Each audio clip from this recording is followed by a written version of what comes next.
जय माता की सभी संगत को। आज बात करेंगे कि जब भी हम किसी देवी देवता की पूजा सेवा करते हैं तो हमारे घर में उसी वक्त लड़ाई झगड़ा हो जाता है। जब भी हम ये सोचते हैं कि आज अपने कुल की देवी का या फिर अपने पितरों का किसी का भी हम भोग लगाने के लिए जा रहे हैं या फिर उनकी पूजा पाठ के लिए जा रहे हैं तो तुरंत हमारे घर में लड़ाई और झगड़े शुरू हो जाते हैं। इसका क्या कारण होता है?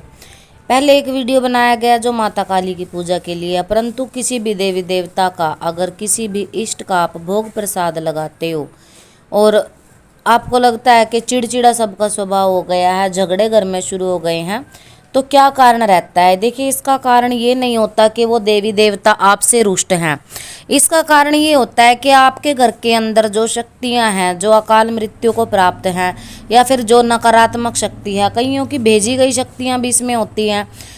तो ये चीज़ें क्या होता है, जब आप किसी भी देवी देवता किसी भी इष्ट की पूजा पाठ करते हो, उनके निमित्त कोई ना कोई भोग प्रसाद आदि निकालते हो, उनकी भेंट लगाते हो, तो ये क्या करती हैं कि इनको अपना भाग नहीं मिलता उसमें से। क्योंकि अगर आपने अपने किसी भी इष्ट को, अपने घर की सारी शक्तियों को एक जगह पे मना रखा है किसी भगत के द्वारा या फिर अपनी पूजा पाठ के माध्यम से किसी भी प्रकार से, तो क्या होता है, उन नकारात्मक शक्तियों को कुछ नहीं मिलता और आप अपने इष्ट को, अपने देवी को, देवताओं को ही केवल भोग लगाते हैं और वो आप ही के घर के होते हैं कहीं ना कहीं, या फिर कहीं ना कहीं किसी ना किसी भगत की आप चौकी पे जाते हो, कोई ना कोई आपके ऊपर आपको बिना बताए कोई शक्ति ट्रांसफ़र कर देता, कोई शक्ति चढ़ा देता है, यानी कि अपनी ही किसी शक्ति को आपके साथ आपके घर में बिठा देता है और कुछ दिन के बाद आप वहाँ जाना बंद कर देते हो। वो शक्तियाँ भी आपको परेशान करती हैं। ये कारण भी रहता है लड़ाई झगड़े होने का। अब देखो, कईयों के घरों में क्या होता है, सेवादार होते हैं। सेवादार सभी जानते हैं कि हमारे बड़े बुजुर्ग, हमारी दादी हो गई, दादा हो गए, माँ पिताजी, कोई भी हो सकता है इसमें, जो पहले भक्ति करके चले गए हैं और आगे हमारे उनके वंशज जो होते हैं, हमारे कुल में आने वाले लोगों ने जो है उनको साथ में नहीं लिया और पूजा पाठ शुरू कर दी। वो किसी देवता को पूजते हैं या फिर जो ये हरियाणा की शक्तियाँ हैं, जैसे बाबा बावरी हो गए, इसमें माता पात्री वाली हो गई, माता चौगान वाली हो गई, माता काली हो गई, जो लगभग 7 मसाणियाँ होती हैं। वैसे तो हरियाणा में ज़्यादा इनकी पूजा पाठ करी जाती है, परंतु ये पूरे भारतवर्ष में पूजी जाती हैं। क्योंकि जो माता शीतला हैं, बूढ़ी माता भी इनको बोला जाता है, इनके साथ सारी सातों की 7 मसाणियाँ पूजी जाती हैं। अब इनमें क्या होता है कि हमारे ही कुल के कोई बड़े बुजुर्ग कभी ना कभी किसी न किसी भगत के माध्यम से, किसी न किसी ओझा सोखा के माध्यम से कोई झाड़ा झपटा उन्होंने लगवा लिया या फिर किसी देवी पितर का स्थान घर में बना दिया और समय बीतता गया। समय बीतने के साथ साथ उन्होंने हमें ये चीज़ नहीं बताई या तो बताने से पहले वो गुजर गए, या फिर हमने पढ़ाई लिखाई के कारण क्या उनकी बातों पर अगर ध्यान नहीं दिया होता तो वो शक्तियाँ भी हमें परेशान करती हैं। वो भी प्रेत रूप धारण करके, क्योंकि वो भी शक्तिशाली हो जाते हैं। क्यों? क्योंकि अपने जीवन में उन्होंने भक्ति करी होती है और जिस भी इष्ट की, जिस भी देवी की, देवता की वो पूजना करते हैं, वो उसी की शरण में जाता है। क्योंकि श्रीमद् भागवत में भी भगवान कृष्ण कहते हैं कि जो मुझे पूजता है वो मेरे शरणागत होंगे और जो जिस भी शक्ति को पूजता है वो उसी शक्ति के शरणागत होते हैं। तो ये बात तो बिल्कुल सत्य है। अगर कोई माता धूतनी को पूजता है तो उनका ही शरणागत होता है, उनका ही भगत सेवक वो कहलाता है। तो अगर आप उनसे रिलेटेड किसी भी इष्ट की या फिर कोई आपने अपना इष्ट बना लिया, उसकी पूजा पाठ आपने शुरू कर दी और पहले से कोई भगत, सेवादार, कोई पितृ, कोई अकाल मृत्यु को प्राप्त हुआ, आपके घर में कोई बच्चा हो सकता है, कोई जवान इंसान हो सकता है, कोई औरत हो सकती है जो डाकिनी शाकिनी का रूप धारण करके हमारे ही घरों के अंदर रहती हैं। और यही कारण होता है कि जब भी हम किसी देवी देवता का पाठ इत्यादि भोग प्रसाद लगाते हैं, भेंट वगैरह करते हैं, तो ये हमें तकलीफ़ें देना शुरू कर देते हैं। तकलीफ़ें क्या होती हैं, तकलीफ़ों पे चर्चा कर लेते हैं। सबसे पहले तो ये उस साधक के, उस जो भक्त होता है, जो पूजा पाठ करता है, जो इनकी भेंट या भोग प्रसाद दे रहा है, उसके शरीर में तकलीफ़ पैदा करेंगे।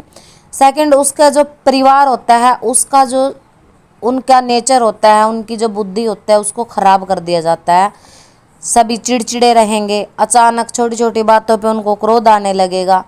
आपके घर के जो कार्य हैं वो बिगड़ने लगेंगे। आपके घर में हमेशा ये रहेगा कि हमेशा हर इंसान जो भी आपकी फैमिली में है, कोई छोटी छोटी बातों को लेके हमेशा झगड़े की स्थिति बनी रहेगी, तनाव की स्थिति बनी रहेगी, एक दूसरे को देख करके कोई खुश नहीं रहेगा। ये कारण बनता है। और ये चीज़ें कभी सामने आके ये नहीं बोलती कि हम हैं और आप हमारा भी भाग दो, ये केवल आपको परेशान करती हैं। अब आप लोग ये कहोगे कि जब हम किसी इष्ट का, किसी देवी का, किसी देवता का भोग प्रसाद लगाते हैं तो वो इनको शांत क्यों नहीं करता। कारण ये है क्योंकि ये भी उनके बराबर की शक्ति धारण किए हुए होते हैं, क्योंकि ये भी एक सूक्ष्म आत्मा है, एक सूक्ष्म है। जो सुई की नोक होती है, सुई जहाँ से धागा डालते हैं उसको नाकू बोल दिया जाता है हरियाणा में, मुझे नहीं पता आपके यहाँ क्या बोलते हैं। जो उसका छेद होता है सुई के अंदर का, उस पे ये बोला जाता है कि कई करोड़ आत्माएं वहाँ पे विराजमान होती है। तो इतना सूक्ष्म इनका होता है, पर ये शक्तिधारी होते हैं। अब देखो किसी ने माँ दुर्गा को नहीं देखा, ये कल्पना मात्र है कि उनके चित्र मूर्तियाँ कोई चित्रकार कोई मूर्तिकार बना देता है। ये अपनी कल्पना के आधार पे, जैसा कि हमने शास्त्रों में पढ़ा है कि वो अष्टभुजी थी तो उनका आकार दे दिया गया 8 भुजाओं का। माता काली के भाई भगवान भोलेनाथ उनके पाँव के नीचे आ गए थे, उनको शांत करने के लिए तो उनकी जीवा बाहर निकल गई थी। तो यही रूप माँ का प्रचलित है। कई प्रेत भी माँ का रूप धारण करके जीवा 1 गज की निकाल के बैठ जाते हैं कि मैं माँ काली हूँ, मुझे भी भोग प्रसाद दो। और आप लोग देते भी और वो खाते भी हैं, बावजूद इसके आपके घर में हमेशा तनाव की स्थिति बनी रहती है। अब आप लोग ये कहते हो कि माता काली सिर पे आ रही है, फिर भी हमारे घर में झगड़े हैं। तो भाई वो माता काली नहीं है, वो प्रेत हैं जो उसका रूप धारण करके आ रहे हैं। तो इसके लिए आपको किसी अच्छे भगत से, किसी अच्छे तांत्रिक से अपनी अच्छे से जांच पड़ताल करवानी चाहिए, चाहे भले ही आपको समय लग जाए। अपनी शक्तियों को परखो, अपनी शक्तियों को परख के अगर आप देखिए, अगर आपके घर में कोई प्रेत है, डाकनी है, शाकनी है, अब आप ये बात कहोगे कि हम प्रेतों को नहीं पूजेंगे, तो भैया आप किसी बाहर वाले प्रेत को नहीं पूज रहे हो, वो आप ही के घर के हैं। जब आप उन्हें भोग प्रसाद दोगे तो वो आपके घर में जो उन्होंने दिक्कतें दे रखे हैं, जो लड़ाई झगड़े, जब भी आप देवता का भोग प्रसाद करते हो तभी झगड़े होते हैं। देवता के नाम का कोई भी कार्य आपने कर लिया, जागरण कीर्तन करवा लिया, आपके घर में क्लेश शुरू हो गए, बीमारियां आनी शुरू हो गई, तो ये उनकी वजह से होता है। क्यों? क्योंकि वो आपके घर के हैं। अब वो ये सोचते हैं कि हमें कुछ नहीं दिया जाता और देवी देवियों का पूजन करते हैं, तो हम भी तुम्हारी सेवा पूजा को खंडित करके रहेंगे। जैसे कि आप रामायण नाटक बना हुआ था, महाभारत था, तो इसमें ऋषि मुनि तपस्या करते थे, तो वो मांस खून वगैरह फेंकते थे उनकी तपस्या को भंग करने के लिए। तो वही सेम प्रोसेस रहती है, जब आप पूजा पाठ करते हो तो आपके पूजा पाठ को खंडित करने के लिए वो लोग ऐसा करते हैं।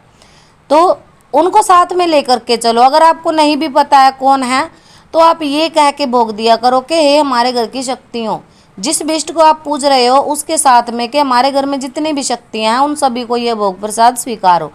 तो आपको जब किसी विष्ट की पूजा करोगे तो फल और लाभ मिलना शुरू हो ही जाएगा, क्योंकि ये आप ही के घर के होते हैं, इनको कोई दूसरा नहीं देने आएगा। आप इनके लिए ये कार्य करके देखिए, ये बहुत ही उत्तम रहता है आपके लिए। तो ये थी जानकारी कि कोई भी पूजा पाठ भोग प्रसाद देने के समय लड़ाई झगड़े क्यों होते हैं।